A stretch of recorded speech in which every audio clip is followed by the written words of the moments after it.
Welcome to our webinar on Skill Migration Update, Accelerate Your IT Career with Professional Year. It's great to have you joining us tonight. Before we dive in, I'd like to acknowledge the traditional owners of the land on which we're meeting today. In the spirit of reconciliation, ACS acknowledges the traditional custodians of country and their connections to land, sea, and community. We pay our respect to their elders, past and present, and extend that respect to all Aboriginal and Torres Strait Islander peoples today. Now, let's set the stage for what you can expect during this webinar. Your hosts tonight are Betsy Gregg, Director of Migration Pathways at ACS, and myself, I'm Lamo Ma. I'm the Operations Manager of Professional Year here at ACS. We also have three special guest speakers joining us tonight, which I'll be very excited to introduce them to you shortly, and we'll all get to learn a little bit about their incredible journeys. Now, let's take a moment to outline what we can expect from tonight's webinar. Our goal tonight is to equip you with the knowledge and insights you need to navigate the Australian IT landscape. We'll cover a range of topics, including IT skilled migration updates and how ACS can help, learn about the professional year in IT and its benefits, and learn from successful IT migrants who completed the professional year program and gained valuable career insights. And at the end of that, we'll have some dedicated time for questions and discussions. So let's make a start, and I'll pass it on to Betsy to provide us with some IT skilled migration updates. Thanks so much, Lamo. Next slide, Tomo. So before we get started, it's just really important to note that we at ACS here are not registered migration agents, nor are we legal practitioners. So the materials we're offering you today is really just designed to provide you information and give you a general understanding of kind of what's happening in the landscape. We're not providing immigration or legal advice. So if you do want to find out more information about what we have here today, do feel free to visit the Home Affairs website or OMARA, where you can find a registered agent to discuss.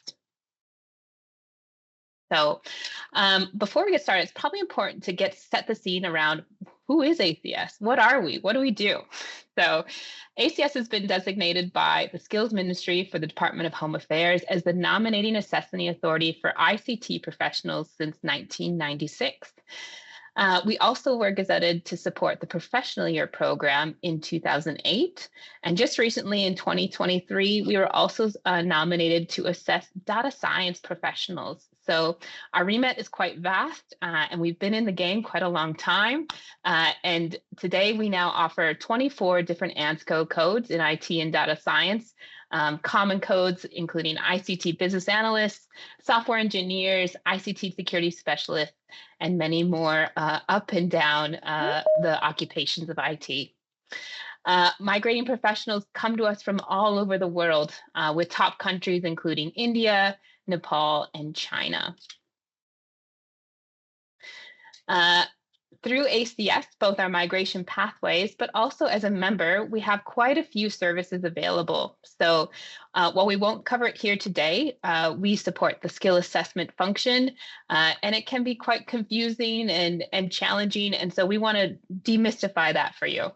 So we have a great range of assistance, of webinars, including app assist phone calls, where you can talk one-on-one with our agents to get you going and get you on the right path. As I said before, we also provide the Professional Year program in IT, which serves as a bridging program to fill the gap from study into the professional work in Australia. It's a great opportunity to both advance your career while also supporting your pathway to permanent residency. At ACS as well, it's a huge network. If you're ever wondering there's a lot of IT industry groups, what's this one about? Well, ACS is the people. So we represent the individuals in tech. So tech professionals don't just work in, Google and AWS. They also work in schools, in healthcare, and in all kinds of different sectors. And that's really where the heart of ACS is in the people and the many functions that they support across Australia. Do feel free to come and meet us at employer events, networking nights. We have boot camps and some really cool ways to connect with your local community. And then lastly, of course, there's the opportunity to improve your technical and interpersonal skills through preparation either for a vendor certification or even just your soft skills through our SkillsSoft platform, where we have 44,000 resources. For those that are current students on the call, we do currently offer free ACS student-supported membership. If that's of interest to you, there's a little QR code here, and there'll be a few QR codes through the presentation for you to check it out and give it a go. Now I was in Adelaide earlier this week, and there was a lot of chatter about what the heck is going on. There's a lot of change and a lot of noise in the migration landscape, and particularly here in Australia, it can get very political, and it can, a lot of alarm bells go off all the time. So I recognize that as migrants, whether you're an international student, whether you're thinking about Australia, whether you're, trying to get to that next job, there's a lot of uncertainty and anxiety around the pathways to Australia. I would note, though, that with recent changes to cabinet, with Honourable Tony Burke, Minister, joining and supporting home affairs and cybersecurity, as well as a critical election looming, we at ACS are observing just a general slowdown in both migration disruption and the planned reforms. So while Australia's migration strategy was formally announced at the top of the year with many, many opportunities for consultation, here's kind of the highlights that we've seen over the last few months. So visa pathways has been on everyone's mind. There's been 485 visa changes. Note you don't need a skill assessment in most cases to pursue that pathway. And there's also been discussions around the skills and demand visa or the national innovation visa. So essentially taking some of these current visas and structuring them in a slightly different way. There is still a pathway for skilled migration through this, and some of this is a rebranding and a refresh of things you might already know. So the National Innovation Visa is an augmentation of the current Global Talent Independent Program, looking at ministerial support and also potentially even expanding that from its current sectors like digitech, ag tech, and a few other areas into something more broad. So we're still waiting on more news on that, but overall it's looking really good with news of that, particularly the National Innovation Visa available likely before the end of the year. For those joining from India, the new MATE scheme is particularly interesting, which stands for Mobility Arrangement for Talented Early Professionals. This offers 3,000 placements per program year to Indian students who've completed a university qualification in India and then can come over to Australia for 2 years of work. So a new arrangement, something to look out for, and hopefully we'll find out about it soon. In skilled migration, and many of the things perhaps people on the call are here today for, there's a number of levers being consulted and considered. So ABS is going through an ANSCO occupation review. I recognize that's a lot of acronyms. So the Australian Bureau of Statistics, who supports ANSCO, is reviewing both the structure, how we identify and support occupations, but also the actual titles of occupations in it. Noting how many emerging technologies are existing and growing across the Australian tech sector, this has seen some really cool updates and uplifts. So you may see new roles like cloud engineer and a few others, things very common to you, but have not been previously in the ANSCO list. Additionally, Jobs and Skills Australia has been consulting on the Core Skills Occupation List, which is the national list which supports skilled migration. This is where ACS gets its authority to support you in skilled migration, and we recognize that that list is currently under consultation with quite a few opportunities in IT. Now, it is still not finalized, but it's clear that IT will still play a prominent role in that list. And then lastly, of course, is the points test program, which I think has been causing the most amount of concern from what we hear, at least in ACS, around what's happening. And so we've consulted. There's been a lot of chat. Where there's been some major pieces of work released both publicly and internally. And from what we can see, like points test is still up for debate. Again, with the general slowdown, the points test is in that same remit. So while what we thought might have been a really fast turnaround could be much slower. So that's kind of finger in the air, conversations with government. That's what we're seeing in terms of skilled migration leavers. Lastly, I'd note is regional migration and migration planning has just been announced for FY25, with DAMAs playing a more substantial role through regional areas or designated areas for migration. There's also new allocations and a longer term plan for distribution. So we'll get into the specifics of that just in the next slides. Thanks, Tomo. So looking at the migration planning at a national level, we're going to focus tonight specifically on skilled visas. You'll notice a lot of blue, which means more places. There are more places and allocations available in employer sponsorship and also in the regional and state and territory nominated. You will notice, though, that the skilled independent, the BIP or BII, the Business Innovation and Investment Visa, and the Global Talent Independent visas allocations have gone down. However, they are not as low as they were pre-COVID. So it's still pretty reasonable, but we're seeing where the focuses are changing. Let's see a little bit more about that. Oh, I've kind of gone into the National Innovation Visa.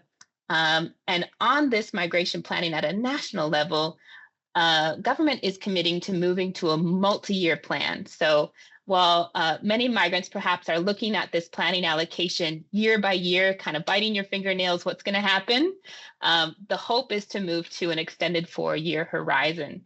So consultation on that will start later this year, and then we'll see what is defined by FY26. Thank you. As for states, it's looking incredibly positive.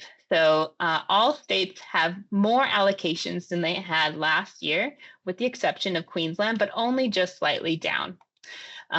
In fact, conversations out of regional areas suggest that, there's quite a bit of movement between states to capture the talent and to fill some of these critical roles in regional areas.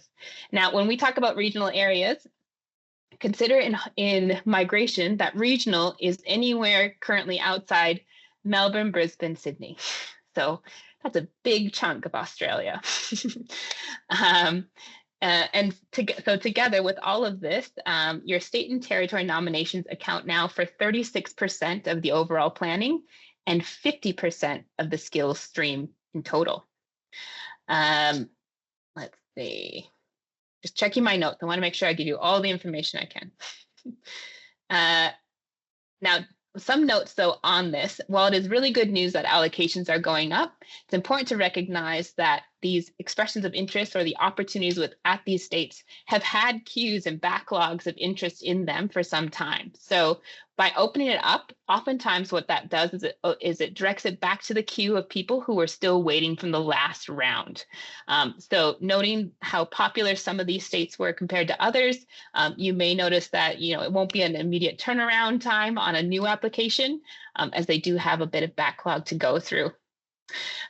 Additionally, each one of these states will have its own requirements and occupation skill list to consider. So make sure it's really important to look at the detail here, which I won't go into tonight, so that you're able to really make the right choices and understand what opportunities are available to you. Great. Now, I wanted to call out, part of this webinar here tonight is also to talk about, well, where's the demand? And in media, we're hearing a lot about there's a crisis in healthcare, in education, in construction, in trade. There's a housing crisis. We need engineers. It's all true. But what we also recognize is that IT is going to be a lasting requirement for Australia, and in high demand. So we need multiple pathways to get there. So as it says, Australia needs 60,000 tech workers annually to meet growth demands, yet our tertiary education system produces only 7,000. So there's a huge economic imperative for us to improve our skills gap. Right now, there's an annual GDP loss of $9 billion due to underutilization of migrant workers onshore in Australia. So we are currently, as I said, consulting with ANSCO and others on the occupation list, but it's great to see pathways are diversifying and with new opportunities in cybersecurity, farm or data science roles, and it just generally appears that regional areas are taking a keen interest. Great. Now, with that being said, there's a real personal experience in all of these big facts and figures. And so ACS produced a longitudinal study called Skilled Journeys, which supports migrant voice. What happened? What happened from skill assessment to migration to job, and what outcomes did you see? Overall, fantastic results. People were very happy to come to Australia. 97% of people had a job, but there were still barriers. So 55% of migrants said that a lack of local experience was their biggest challenge to finding a job. Certainly not a new thing for many people here today, but let's talk about how we can address that. Next slide, thanks. Let's talk about the professional year and why that might help. So choosing a path after university is quite, challenging. You've got a lot of options. You could go home, you could travel, you could pick up some quick money in a gig work. Perhaps you want to pursue postgraduate study, start your career. But as I said, there's quite a big hurdle when perhaps your visa isn't permanent, or when industry keeps telling you you don't have local experience. So one option available to you is the professional year, which allows you, again, to prepare your Australian career while supporting your migration pathway. Thank you. Now, about the professional year, a big focus for us is critical outcomes for you as individuals, both building your confidence and your communication skills in the workplace. As by addressing that critical shortage in Australia, it's also ensuring that you feel ready for the world of work, and work particularly in Australia. We also want you to grow your professional network, where we're better than to support your industry associations and getting connected with local employers. Also applying your knowledge. So you've learned a ton in university, but now you need to apply it and think outside the box, and also think for yourself and research on your own. Through the professional year, we hope that you also gain practical work experience, with each person participating in professional year, getting an opportunity to join an internship for 12 weeks and really work hand in hand with an employer locally in their community. And then lastly, of course, is supporting your migration journey. So while we talked about the migration disruptions, there's immense opportunity through the professional year, as you still may be awarded 5 points towards your skilled migration. Thank you. Now, across Australia, we have 8 accredited providers, including 20 locations, some of them remote and regional, like Toowoomba, Geelong, which is where I am, doesn't feel very regional, and a number of options across capital cities in Australia.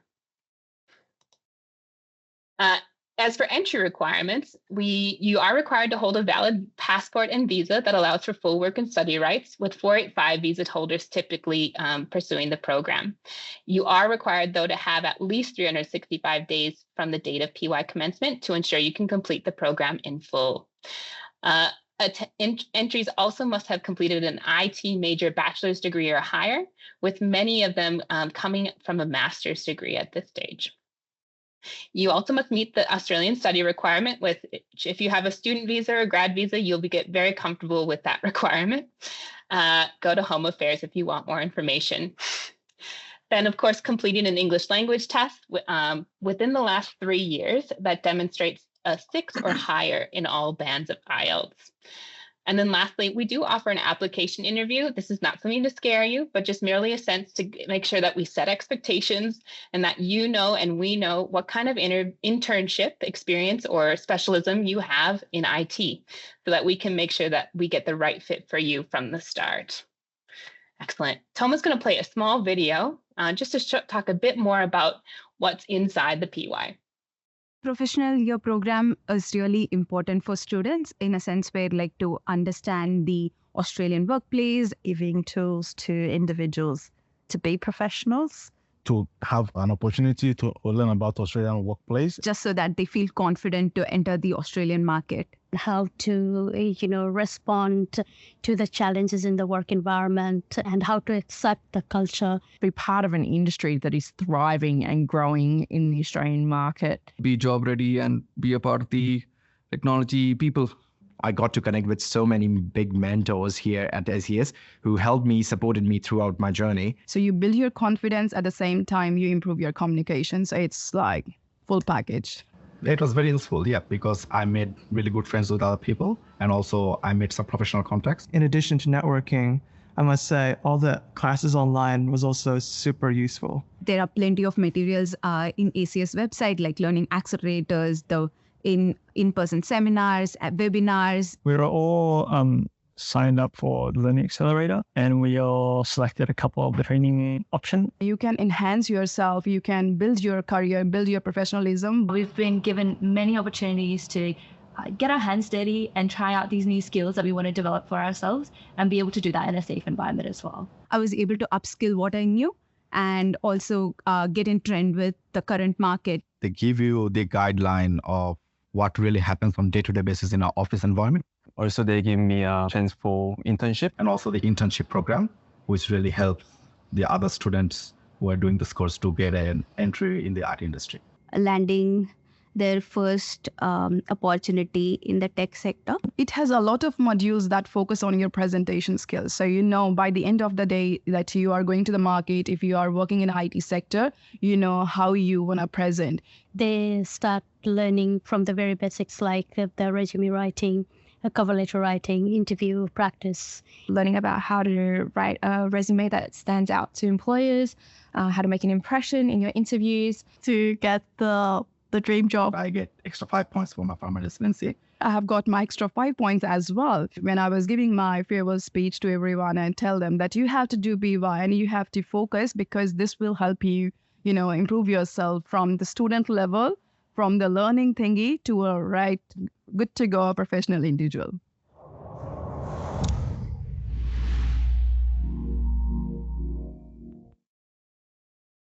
Thank you. Now, don't take my word for it. We're delighted to see such strong employment outcomes coming out of the professional year, with grads being employed 80, 83, 94%, and most of them employed in IT. Some even are able to find employment while in the professional year and then utilize that role specifically for their internship opportunity. Lastly, it's important to think about what employers are saying. Next slide, thanks. So employers that they have commented that they can tell if it's been a while since graduates have been in the classroom. Again, applying that technical knowledge. And PY really reinforces and cements using those learnings through practical application and giving international graduates a stepping stone into their industry and local job market. Thank you. With that, I'll hand it over to Lamo to get into the fun stuff. Awesome. Thanks, Betsy. And hello again, everyone. And I'm super excited to get into this segment of the webinar. We have an incredible lineup of accomplished professionals who get to share their inspiring journeys with us, from international students to successful IT professionals in Australia, all of whom are proud graduates of the Professional Year program. Now, let's dive in and introduce our panelists first. Each of them bring their unique perspective and wealth of experiences with them. Apurva Kamani arrived from India with data science aspirations. The Professional Year in IT program empowered her career, leading to roles at Australian organisations like Queensland Health, Technology One, and the Department of Climate Change. As a celebrated immigrant, Apurva advocates for continuing learning and offers the guidance to newcomers via her initiative, Ask Apurva. Dinesh Tongana Hope I'm pronouncing it correctly. Originally from Nepal, Dinesh leveraged the Professional Year in IT program to transition from diverse industries into a QA officer role at an affiliated management platform software company now. Now an Australian citizen, congratulations. Dinesh emphasizes the value of skills and perseverance for IT professionals seeking migration success. And lastly, we also have Jaranai Naksu. Try to pronounce it properly for you. Or Jia, who is a multi-award-winning tech leader, TechX speaker, and climate advocate. Through the Professional Year in IT program, Jia secured a role at Microsoft where she utilizes cloud, data, and AI for public service initiatives. A champion for diversity in tech, Jia empowers women, minorities, and professionals seeking career transitions. So thank you everyone for joining me. And in terms of what's coming up next, I can see there have been a lot of questions. So just a reminder that our Q&A will be the next segment. So feel free to keep adding those questions to the Q&A box. But yes, welcome to our guests, and thank you so much for being here with us tonight. Let's get started. Let's have a warm-up question first, I guess. In 30 seconds each, can you share the highlights from your story of migrating to Australia? And let's start with you first, Apurva. What drew you to Australia? Oh, that's an interesting question. I can give a big answer, but I'll limit it to a smaller one. So I got married in 2017 and I moved to a different city, a different state altogether in India. And I was very enthusiastic for mathematics and computer science. And I was looking for a degree that was kind of like an amalgamation of both. And that's where I landed up on a degree with Queensland University of Technology in data science, which was kind of fulfilling both of my passions. And yeah, that drew me to Australia.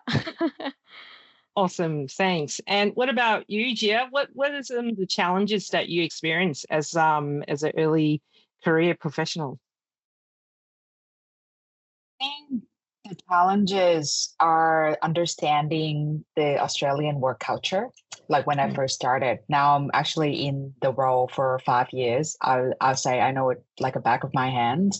But when I first started working in Australian companies, there are nuances and untold stories that we didn't quite get through university. So I would say that's one of my biggest challenge, and sometimes also the language, the understanding of language. I mean, I got like 8 in IELTS, but then it's more around the nuances and the shared cultures and shared jokes that I didn't quite get. But now I learn like new things every day. I would say like that's part of the challenge that I go through. Because that is the biggest thing to connect with your colleagues, with other people within the community. So I'll say it's actually no longer a challenge. I'll take it as it comes, and it's like a fun thing to do for me. Like you discover new things every day. Yeah, that's so good. So good to hear. And I'll look forward to dive into that a little bit more. And what about you, Dinesh? 30 seconds. What would be your highlights thinking back of your journey? I came here for my higher studies and be with my sister who loves me more than anything. and after like the study time was great, like got to learn new things, make new friends. Obviously there was a part like there were times where I was like homesick or I had cultural shock. But what doesn't kill you makes you stronger. So I learned from them and always like never hesitated to learn or reach out to anybody like regarding anything. And yeah, so after the study at university, the connection, a bridge between my academics and career, I would say, was Professional Year and all those wonderful people I met there and made friends with. Okay, yeah, thanks so much, Dinesh. And I think that makes a perfect segue into my first question for our guest tonight. It would be, share a little bit about your experience in the professional year in IT. And Dinesh, you sort of just started touching on that. Do you have any specific example of how the program helped you land your first job or progress your career in Australia? With university studies, like I mainly got technical skills and got ways to learn about those technicalities. But professional year mostly helped me in other skills like people skill mostly, which is most required to be on the job or even appear on the interview. And not only that, but communication, teamwork, which are definitely crucial for Australian workforce, were a valuable gain from my professional year experience. And also the industry exposure during the program allowed me to understand the work culture, and it directly helped me to secure my current role as a QA officer because I started as an intern and led my way through and climbed up these stairs. Yeah, awesome. And what about other guests? Anything to add?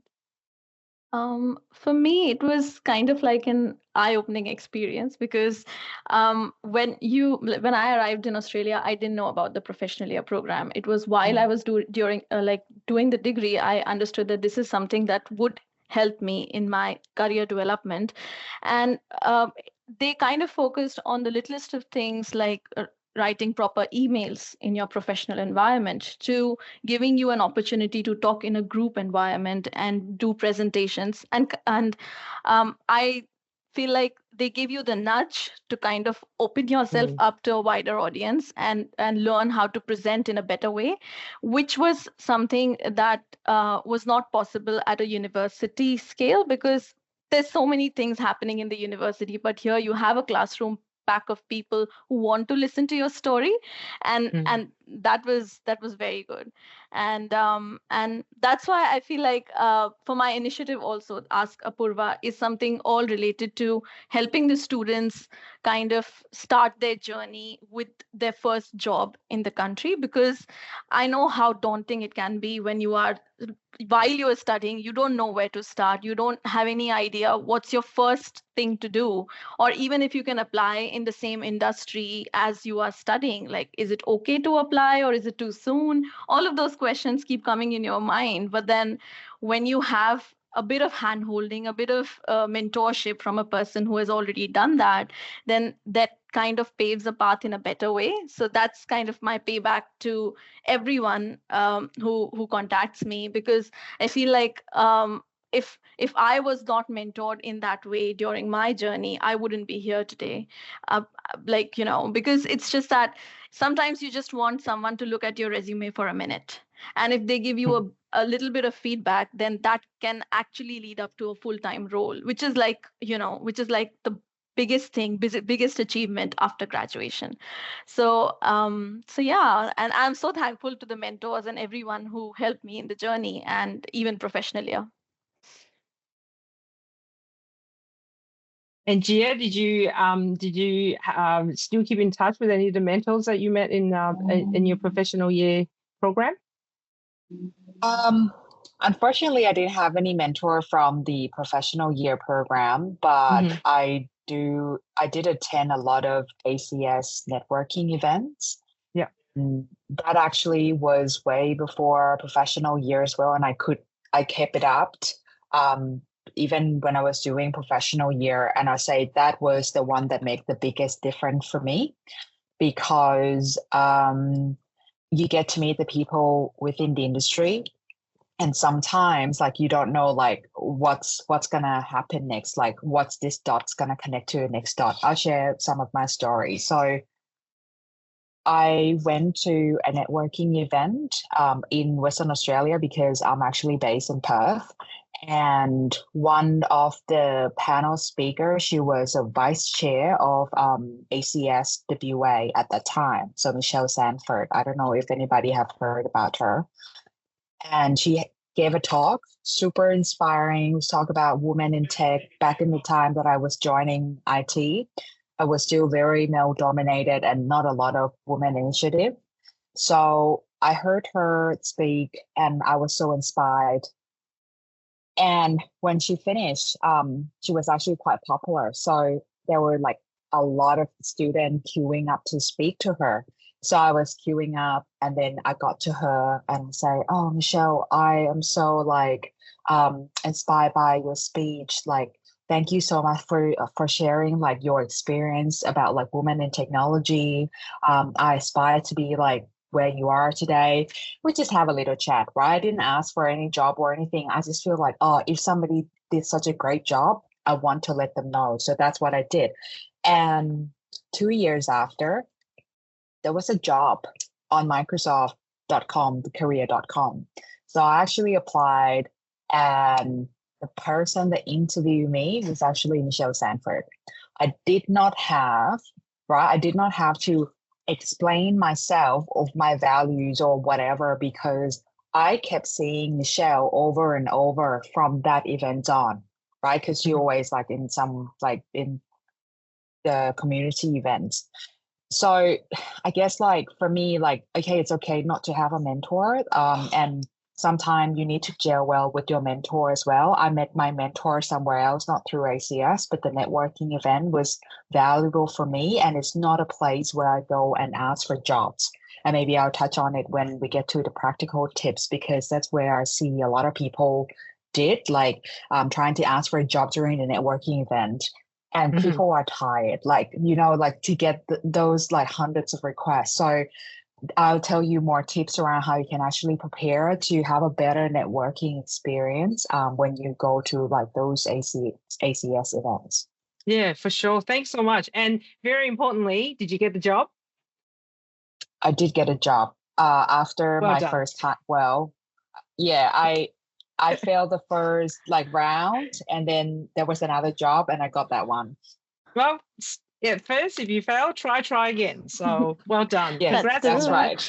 that. And I'd love to piggyback off that, because sort of, you know, I'd love to know how, like, you know, if you have to think about your professional year program experience, like how did you find that sort of have any influence or impact on your IT career progression in Australia? I can go. So with the professional year program, we get this constant mentorship in terms of your tutors, your teachers who are in the classroom every day to listen to you, to kind of maybe sometimes draft presentations on the things that you have learned in your university degree. And that kind of makes you revise everything and bring that to the table and share it with the students, the fellow students.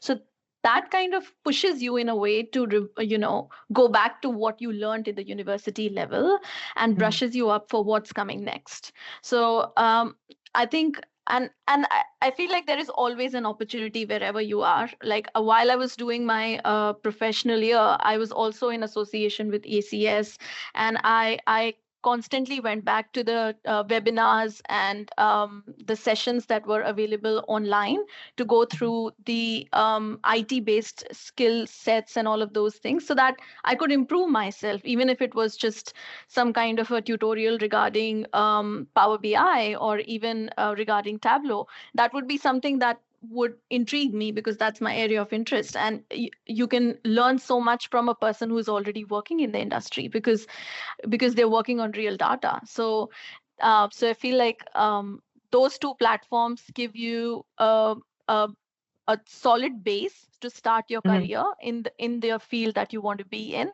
And one thing I want to add here is that sometimes your first role is not going to be your dream role. Like it's just a ladder. It's a step of the ladder you start from, and you kind of climb up the ladder to your dream role. So and that's what I did. Like I started as a customer experience intern in a startup, and then when things moved along, I got an opportunity as a data scientist, a graduate data scientist, and then a data scientist. So I feel like we should not push ourselves or put ourselves in that bracket of applying for only those roles that are relevant to our degree, or don't box yourself up into that industry or in that area. IT is a big industry. Start somewhere, start anywhere, and then gradually make your way up to the role you aspire to be. Because even if it's a business analytics role, you have to understand the business before you start working as a business analyst. So a bit of background, a bit of understanding and learning is required to be starting in that role. So yeah, that's kind of like my advice I give to any student also who reaches out to me, because if you're applying for a data scientist role, they would want 2 or 3 years of experience or something. But if you're applying for an entry level role after graduation, then that's where you start, because they're looking for people like you. So yeah, for sure. And I think that's some of the stories I'm hearing from our students going through the program as well. It's really about going in with an open mindset and really be available to opportunities and be available to explore. The tech industry is constantly changing, and what you learn today, it built the foundation of what you might pursue, but what you might be doing tomorrow or as a career it could be very, very different. So and the skills are always transferable. Like you learn something in your first role and you apply it in your second, so it's always growing. Yeah, for sure. And in terms of talking about the changing, like what sort of Dinesh, I'll ask you this question. What's your 5-year horizon? You've done the internship when you were professional year program. How did that sort of support you with gaining employment? And what does the future look like to you now? When I was still a student and didn't have any much of Australian workforce experience, one of my mentors used to say, we have nothing to lose, so do not worry that you might lose something. So just give your best, sell what you have. Having said we require technical skills or we require experience, that's not the most whole story. We do require a little bit of marketing skills, and we should be able to, or we need to know how we can sell, because every person is different, and somebody sitting at interview will not be looking only at your technical skills. I'll focus on IT. They will only look into your technical skills. They will look you as a person. It might be if you're presented a glass of water, how you handle that cup after you drink, right? Yeah. That matters. So be prepared. And what I used to do in those learning days was definitely there were sections in our professional year where we used to prepare for interviews within our friends and staff. So prepare, and I used to stay in front of mirror which most of people might do, and prepare for the interview myself as well. Just come up with some questions, and it will definitely help you boost your confidence during those interviews and proving yourself.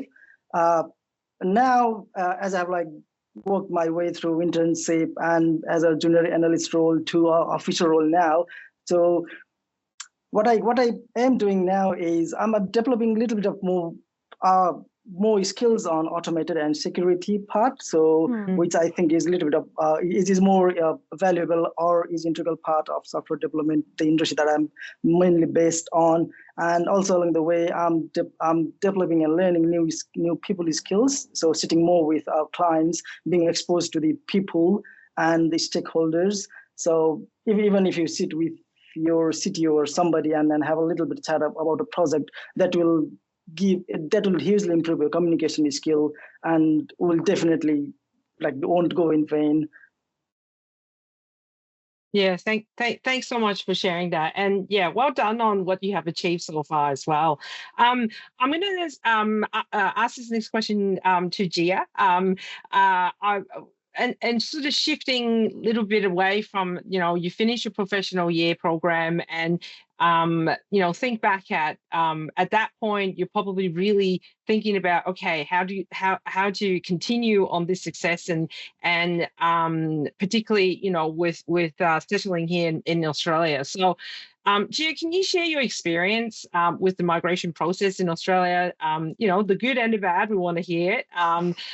Walk us through that experience for you. The migration process, when I was going through it, it was stressful because when I first got here in 2016, I didn't know that I had to do 2 years degree to actually be eligible for it.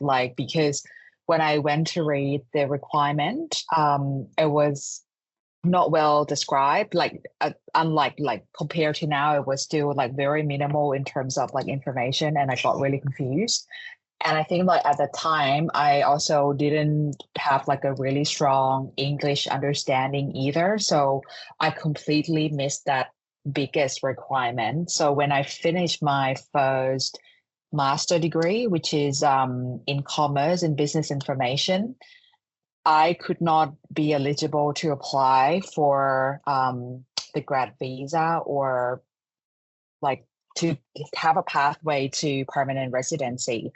And I was like, but I love Australia. I did a lot of community work, voluntary, and I feel like I'm part of the community, I didn't want to leave. And then what happened was that time, 2019 or 18 now, the migration lawyer told me either I had to get married with an Australian man within 3 months, or I had to do another master in skill related, which is information system or engineering. So I ended up choosing IT as my degree, right? And to be honest, that was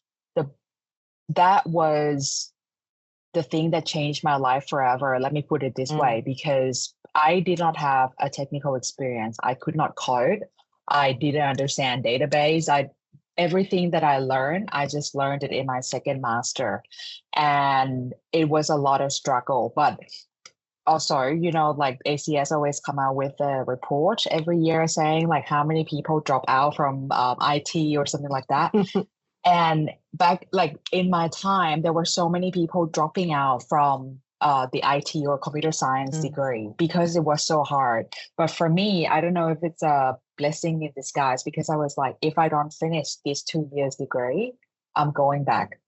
So I actually stuck around and then did my time. There were some good units, some bad unit, but I graduated eventually. And during those 2 years, and this is, I don't know how to explain this, but when you are about to go through your migration journey, you have to plan because you are limited, your time's limited, right? You only have 2 years and another 2 years for graduate visa.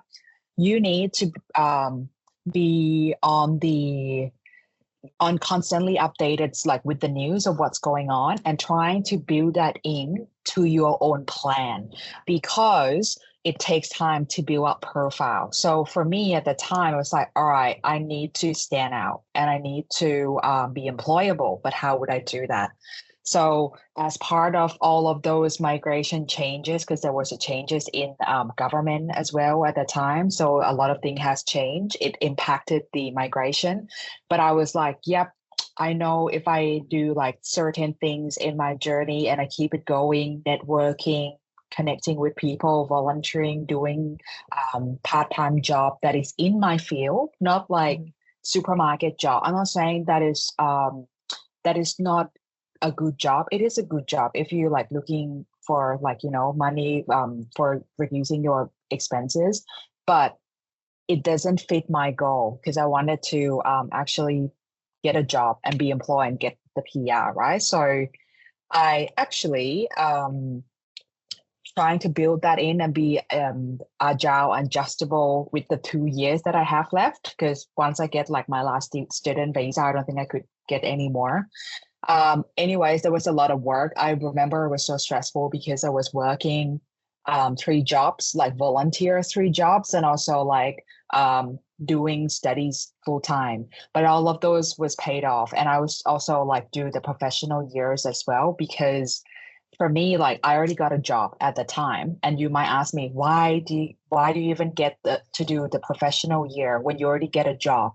Wouldn't the job already equal to that 1 year or 5 points or something like that?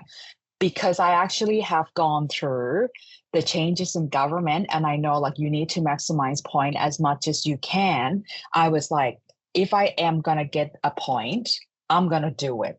If I'm gonna get another connections into another this pocket of the community, I'm gonna do it. So at the time, I was actually studying professional years and also working full time. I was like, I am not gonna leave any room for mistakes, and that's why I guess like life was stressful up until the point where I got the invitation, and that when I started to like relax and it's like, all right, I'm gonna start giving back and do more like community work in a way that I want to do, and not just like all leading up to like anything leading up to like my career, my PR, my citizenship. So yeah, it to be honest, the good, the bad, the ugly, it's just a lot of like long story short, you need to plan, you need to adjust your plan according to the environment and the policy changes, and you need to keep with it.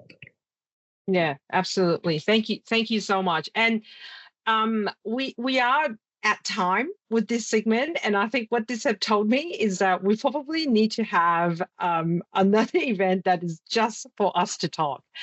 So I'll keep that in mind, because there's so many more questions that I would love to ask, and I'm sure the group would like to ask. And I can see there's been a lot of questions that we want to make sure that we're addressing for our audience as well. So thank you so much for your time, and I will call a stop for here for now, and then I'll pass it back to Betsy. Thanks, Lamo. Noting there's been a lot of questions about enrollment criteria and entry things. I hope I've answered almost everyone's questions in that. Lots of questions around the new age restrictions that have come around on graduate visas. So recognizing that sometimes the graduate 485 visa may no longer be available to you. Note that PY just requires you to have full work and study rights. So there's a couple different ways you can do that in the visa landscape, maybe worth seeking advice or having a look at your other options. But for the panel, I think there's a really good question from Harini around regional searching for jobs. Now, we went around the country last year and we asked employers, because you can't just ask people in Sydney, you can't just ask people in Melbourne. It's very different everywhere you go. I was wondering, does the panel have any recommendations or guidelines or suggestions on how to search for a job in a regional area of Australia?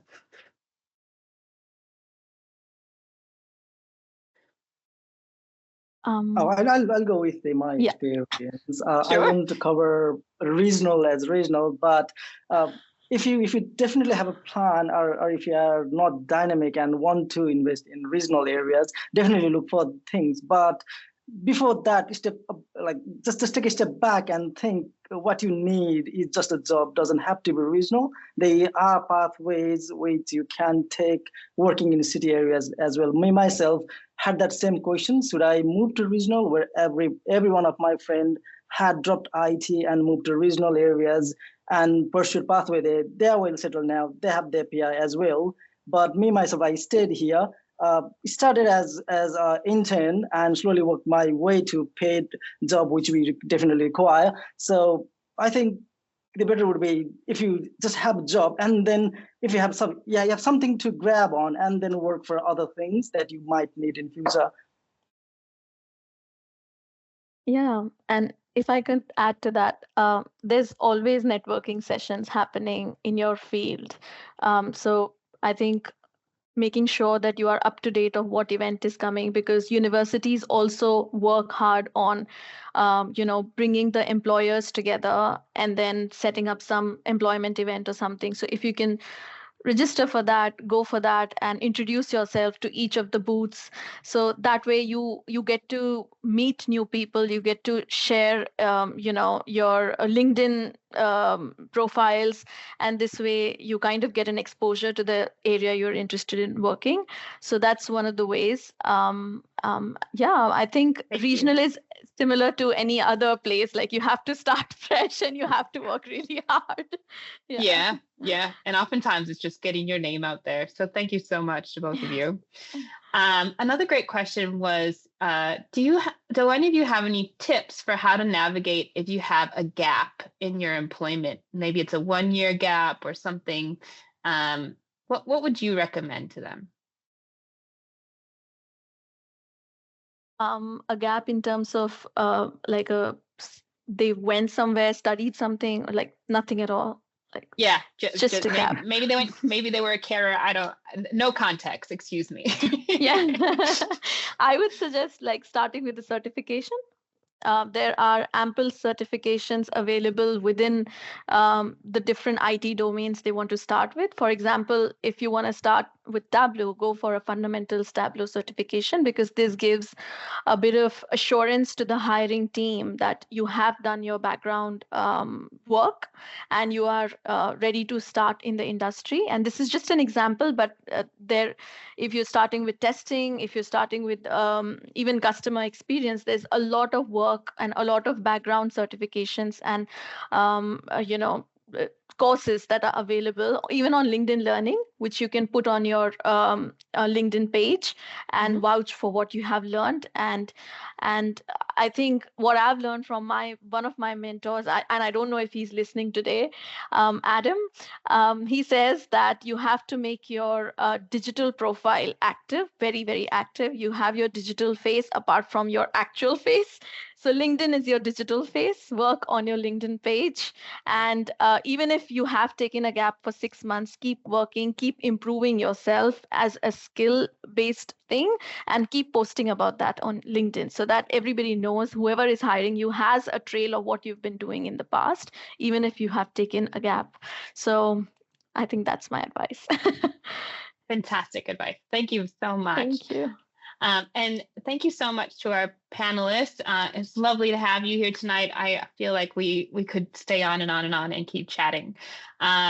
Now, in recognition of the time you've served, we have offered a complimentary ACS certification and membership. And tonight, I would like to officially congratulate Apurva and Dinesh, who have successfully completed their ACS certified technologist. Thank you so much. Congrats. Absolutely. Thank you so much.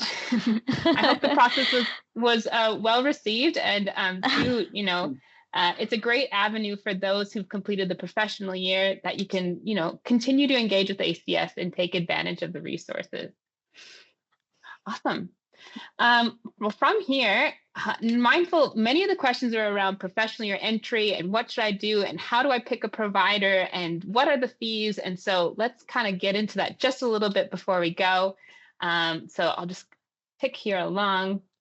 For those in the audience who just kind of want more information, we have a number of downloads, including a new ACS guide to skilled migration and our publications as well, the Skill Journeys report, which I referenced before.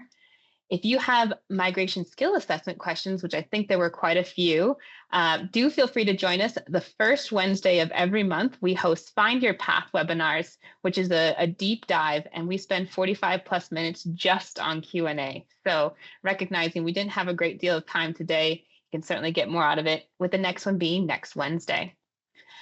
I will also be in Perth next on the 11th of September, chatting Migration Forum and talking about unleashing tech and the hidden potential of migrants in Perth. If you're in that location, I'd love to see you out and about. 5:30 start at State Library. And we've already had a great round of opportunity in Adelaide this week, and there'll be more to come in Sydney and Melbourne. Once again, there is free membership available for those who, if you're on an international student, and also, keep ACS in mind as we can support you not only through skilled migration, but also connecting to your community, as it's all about your network. It's all about your brand. I think some really strong messages have come out of our guests today. So for those of you who we haven't been able to answer your question, don't worry.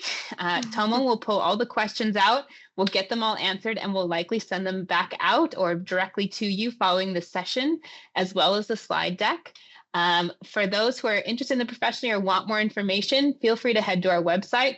Otherwise, take a look at those education providers. Each one of them offers a different commencement date, a different day of the week to study, a different application fee, and they also have different value adds and opportunities to lay on top of the professional year. So do your research. It's not for us to pick for you, but just make sure it feels right for you.